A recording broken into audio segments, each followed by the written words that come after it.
We haven't done a text study in a little while. We've had a lot of sermons, and I thought this morning we'd learn together. Could I get some volunteers to pass it out while I'm introducing it?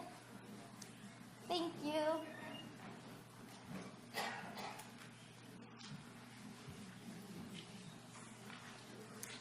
All right. What we are looking at is the modern commentator, Rabbi Jonathan Slater, commenting on the Hasidic commentator, Kedushat Levi, commenting on the Torah. So these layers are a hazard of being 3,500 years old as a faith tradition. We have layer upon layer of commentary. What I'm going to do is read and kind of explain Kedushat Levi, the Hasidic commentary, because I think it's a bit difficult. And then I'll stop, and you will turn to your study partner, or you can work in groups of 2, 3, 4, and you'll work on the for further thought piece.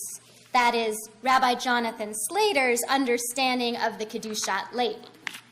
Okay, I'm sure that was a little confusing, but here we go. You'll see there's like a little diamond on the first page and an indented paragraph. This is coming from this week's Parsha. It's describing the birth of Judah and Tamar's twins. When the time came for her to give birth, he, meaning one of the twins, put out his hand. But just then he drew back his hand, and out came his brother. And she said, "What a breach you have made for yourself." So he was named Peretz, which means, "What a breach you have made for yourself." Afterward, his brother came out, on whose hand was the crimson thread, and he was named Zerach. On the surface, this seems like the story of twins being born, but the Hasidic masters saw this differently because Peretz is the ancestor of King David, who we believe will be the ancestor of the Messiah. So he has to give it messianic proportions of importance. Okay, so here's Kedushat Levi's commentary. Consider this teaching of the sages. When a fetus resides in its mother's womb, a lamp is lighted over its head by which it sees from one end of the world to another. Has anyone ever heard you knew all of Torah in the womb? That is the actual text. It says you have this supernal light, and you can see from one end of the world to the other, meaning you know everything. You understand and can see everything. That is to say, this child will still possesses the holiness it had before it left its original location, the original location being somewhere in the heavens. Then an angel comes and strikes the fetus on the mouth, at which point the child forgets what it knew up to this point. Okay. When the fetus is about to emerge into the world, it is aroused by arousal from above, just at the entrance to the world. The Hasidic concept of being aroused from above means we become motivated to be holy people because of a spark that God starts above us. You can also be aroused from below, meaning here on earth, something sparks you to be a holy person. So just before the baby's born, the baby is receiving all of its motivation and inspiration from above. It's not making a choice. At this point, it has the capacity to hold its thoughts solely on serving God without any obstacles, right? This pure state in the womb, you are a pure soul, and all you can think about is serving God. You don't get distracted by sin. You're a pure soul. But God wants us to have the opportunity to devote our souls and bodies in divine service.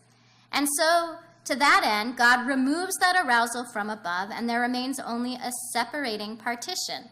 So right before we're born, God says, I want human beings to have free will to choose to be holy and good. And God removes the motivation from above just before birth. And there's some sort of separating partition between us and the best parts of our souls. In this, God gives us free will, the capacity to choose the good and spurn the bad. Now, if we take stock with ourselves in truth, we would say, this world, in the end, is really bad, and all its pleasures are only passing, ephemeral and corruptible. The more flesh, the more worms, according to Pirkei Avot. In other words, if we really stop to think about what's important in life, it's not the Ferrari, it's something else, because the Ferrari will be a rusting pile of metal in 100 years. The true good is only in serving God, and this work will endure for me forever. It's doing mitzvot. It's fulfilling the ethical and ritual mitzvot. That's what really matters in life, according to Kedushat Levi.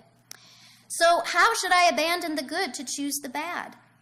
I take it upon myself from now on to cleave in devotion to God. Coming to that conclusion, we regain the capacity to return to our original state. This is the story of not the birth of Peretz and Zerach. It's a metaphor or code for the story of human maturity and growth over a lifetime. At some point, we start to realize that the material things in the world aren't the ones that really matter. And as that happens, the physical barrier moves away, and we can once again engage in seeing the holy supernal light and knowing everything. Because this process purifies our physical being, what remains in us are the qualities we had when we first emerged into this world from the womb. As a consequence, the partition ceases to exist. We, like Peretz, break a breach in the partition. So the ancestor of the Messiah is the one that can punch through the partition, the illusion that material things are important, and get to the holy essence, and we're like him. Through it then shines a great light, radiating from the face of the living sovereign. The light that shines on us is like the radiance, Zerichacha, of the sun. That's the other brother's name, the shining one. This is the meaning of these verses. When the time came for her to give birth, that is, when our soul is born. So this is now a metaphor. This story of Peretz's birth is the story of our birth. That is, when our soul is born, he put out Vayiten, literally he gave his hand. That is, the Holy One gives that sense of arousal from above. But when we grow older, the Blessed Holy One removes this arousal, as we explained, and a sort of partition remains called hand. Still, some small residue remains as well, so that when we purify ourselves, becoming fully transparent before God, we then break through the partition. As it says, he was named Peretz. And it is known that he, the Blessed Holy One, calls Israel brother, as it says, for the sake of my brothers and friends. This helps us to understand the subsequent verse in our lesson. Afterward, his brother came out. He was named Zerach. After our efforts, the Holy Blessed One shines, Zerichacha, the great radiance of God's face on us. Okay, it will become more clear as you read for further thought in groups of 2, 3, or 4 people. Have at it.